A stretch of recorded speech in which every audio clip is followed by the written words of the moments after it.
Hey guys, out here on the balcony studying late at night, watching What the Bleep Do We Know? Because I'm going to lend it to one of my clients, teaching them, best of my knowledge, quantum physics and quantum entanglement. When you start studying about or explaining to people how none of this is real, nothing is real. It's all with our six senses by perception.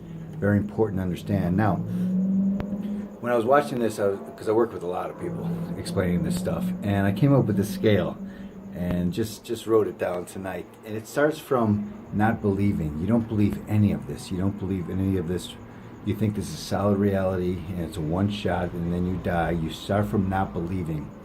When you hear stuff about, what the bleep do we know, and you start to hear references to it, the second part, first is not believing, second is reference. You start to hear reference to the same stuff and you go, they're talking about the same stuff about that quantum entanglement guy.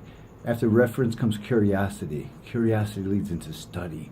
You start to study it a little bit behind closed doors because, you don't want your family or friends to think you're a whack job.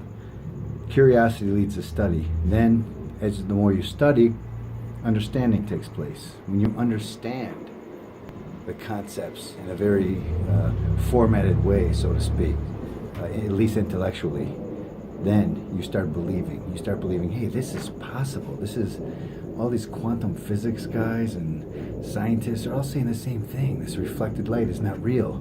You start believing. Then you get to knowing. The last step is knowing. I call it experiential knowledge because when you know, nobody could ever take that away from you.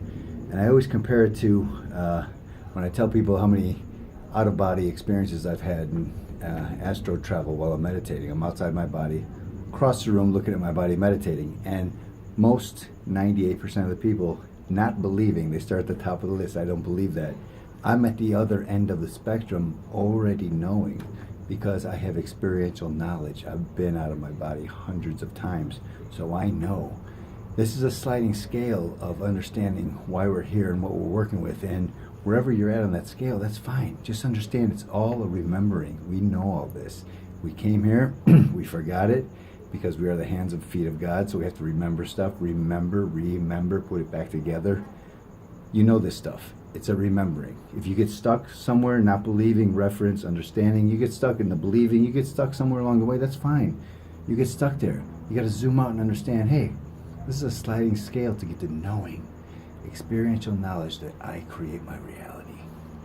You'll get there. It's a sliding scale I want to share with you. Keep studying, keep expanding.